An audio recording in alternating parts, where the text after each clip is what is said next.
Buen día, mi nombre es Catherine Yamilet Millán Olivas y hablaré sobre la presidencia de Adolfo Ruiz Cortines y el gobierno de Rigoberto Aguilar Pico. Adolfo Ruiz Cortines nació el 30 de diciembre de 1890 en Veracruz, hijo de Adolfo Ruiz Tejeda y María Cortines Cotera.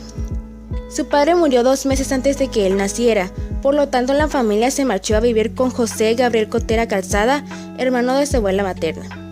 Ruiz Cortines dijo que su tío Gabriel le enseñó lo valioso de la pulcritud personal, la admiración por los hombres de la Reforma y la necesidad del orden en todos los aspectos de la vida. Carrera militar. En 1909, Ruiz leyó el libro La sucesión presidencial de 1910, publicada ese año por Francisco I. Madero. Este libro motivó el interés de Ruiz por la política. En 1910 comenzó la Revolución Mexicana y se inspiró en varios de sus principales protagonistas como Pascual Orozco y Francisco Villa. Debido a esta influencia, en 1912 se trasladó a Ciudad de México. Durante su estancia fue asesinado el presidente Francisco Madero y asumió el poder el general Victoriano Huerta. Dado que Ruiz Cortines se opuso al gobierno de Huerta, considerado por un amplio grupo de mexicanos como un usurpador, se ofreció como voluntario. Ruiz Cortines vio acción militar en la batalla del Ébano, pero su tarea principal fue como contable y pagador. Elecciones presidenciales.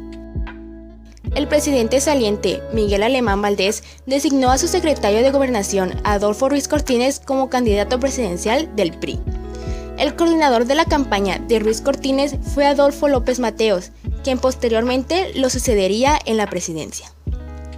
Miguel Enríquez Guzmán, un expriista que dejó el partido en 1951, fue nominado como el candidato de la Federación de Partidos del Pueblo Mexicano, FPPM. El Partido Acción Nacional, PAN, nominó a Efraín González Luna como su primer candidato presidencial.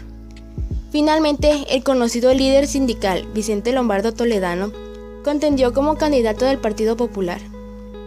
La campaña de 1952 vio la adopción del modelo de publicidad política con el objetivo de exaltar las virtudes específicas de los candidatos. También fue la primera vez en México que se usaron estudios de mercado en una campaña política. Entre los candidatos de oposición, Enríquez Guzmán era particularmente popular. Su campaña utilizó una canción de mariachi compuesta por Manuel Ramos Trujillo para promover su candidatura. Presidente de México 1952 a 1958. Ruiz Cortines ocupó la silla presidencial a los 62 años de edad. Tomó posesión del cargo la mañana del lunes 1 de diciembre de 1952 en una ceremonia austera principal característica de él, celebrada en el Palacio de Bellas Artes, convertido en un recinto oficial. Después de la ceremonia resonaron 21 cañonazos. Inició un desfile militar en el que 15,000 hombres, entre los que destacaban cadetes del Colegio Militar, desfilaron por las principales avenidas de la capital rumbo a la Plaza de Constitución, hasta llegar al balcón central del Palacio Nacional. Hechos más importantes. Política interna. Al iniciar su administración, Ruiz Cortines se centró en el objetivo de proyectar una nueva imagen del poder presidencial, ya que fue desprestigiado por el régimen de Miguel Alemán y por la idea generalizada de que este presidente impulsó la economía omitiendo las políticas de beneficio social. Aunque Alemán había logrado un auge en la economía mexicana, el descontento general del pueblo era evidente por la corrupción de los funcionarios políticos, quienes en el sexenio alemanista eran empresarios que se habían enriquecido enormemente. Mientras tanto, el nivel de vida de las clases trabajadoras sufrió un considerable deterioro. Política educativa. En su gobierno se construyeron planteles educativos en varios sitios del país y se hicieron campañas para erradicar el analfabetismo. Pero el atraso educativo nunca se resolvió. La insuficiencia del gasto federal en materia de educación durante su sexenio para coordinar a los estados y municipios motivó a que el 26 de junio de 1957 se creara el Consejo Nacional Técnico de la Educación. Hubo pequeñas manifestaciones de estudiantes por la invasión de Guatemala en 1954 en la Ciudad de México. Fueron clausuradas las Escuelas Nacional de Maestros y la Escuela Normal Superior y varios planteles dependientes del Instituto Politécnico Nacional por la carencia de aulas y otras instalaciones. Voto de la mujer. La lucha de la mujer por obtener sus derechos de votación y de tomar decisiones comenzó en el mundo hace varios siglos, sin embargo no habían obtenido resultados. Ya como presidente, Ruiz Cortines envió su iniciativa el 9 de diciembre de 1952, misma que fue aprobada inmediatamente y por unanimidad por el Congreso de la Unión. El 17 de octubre de 1953, el presidente Ruiz Cortines cumplió su promesa y promulgó las reformas constitucionales que otorgaron el voto a las mujeres en las elecciones federales. Política gubernamental.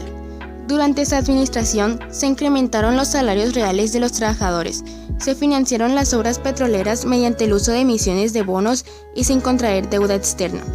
Al final de su sexenio, en 1958, Ruiz Cortines dejó una deuda de $798 millones.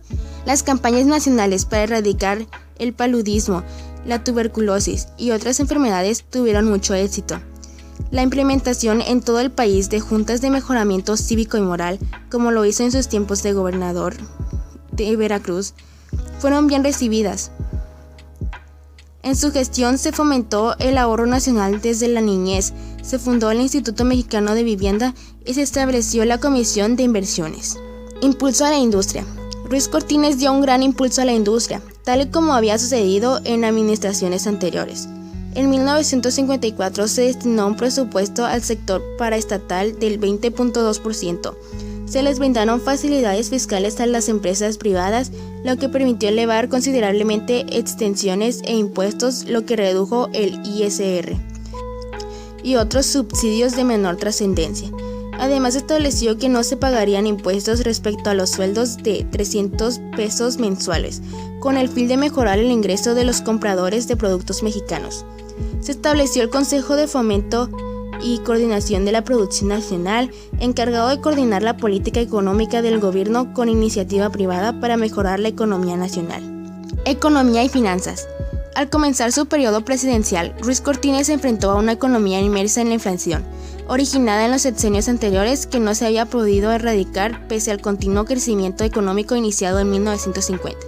Ese mismo auge económico fue el que provocó una inflación acelerada por haberse incrementado las inversiones de una manera descontrolada, por las consecuencias que provocó la dependencia de los mercados extranjeros y debido a la estrechez del mercado interno provocada por la política de control de sueldos.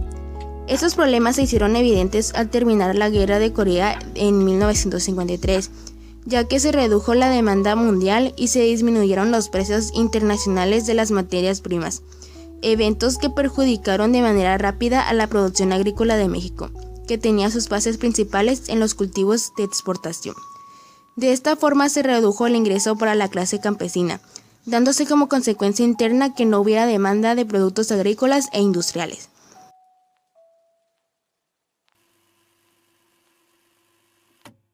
Mientras tanto, en el estado de Sinaloa, quien estaba gobernando fue Rigoberto Aguilar Pico. Rigoberto Aguilar Pico nació en Mazatlán el 1 de junio de 1905. Fue fundador del Instituto Nacional de Pediatría, gobernador constructor, honrado, enemigo de la violencia y promotor de la cultura. El doctor Aguilar Pico era corpulento, de elevada estatura, blanco lechoso, de mirada cordial, amable, de modales finos, corteses y de voz un poco delgada.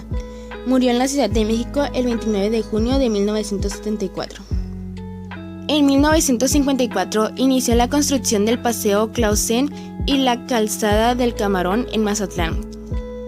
Bajo su iniciativa se crearon las siguientes leyes: Ley de Asociación Sinaloense por la Infancia, Ley Orgánica del Trabajo para Menores, Ley del Fomento de la Vivienda Popular, Ley de Planeación, Urbanización y Cooperación del Estado, así como la nueva Ley de CADES. En 1955, durante la visita del presidente Ruiz Cortines, se inauguraron las siguientes obras en Mazatlán: la aplicación del Hospital del Niño, el Centro Dermatológico, el Dispensario Antituberculoso, el Boulevard Madero, el alumbrado del Estadio Ángel Flores, la ampliación de la carretera Culiacán-Nabolato en Los Mochis, la Escuela Miguel Hidalgo y el Jardín de Niños Justo Sierra en Guasave, la Escuela Jaime Nuño en Mazatlán, el rastro municipal. Fue en septiembre de este año cuando quedaron inaugurados los servicios del Seguro Social en Culiacán, con una afiliación de 4.000 derechohabientes. Principales aportaciones. Empezó a funcionar el hospital de 60 camas, la clínica número 1 con farmacia y clínica número 2 en Nabolato. En 1955, en este mismo tiempo, fue construido el aeropuerto de Culiacán con un costo de 9 millones de pesos. Se empezó la introducción del agua potable y el alcantarillado de Culiacán con un presupuesto de 18 millones.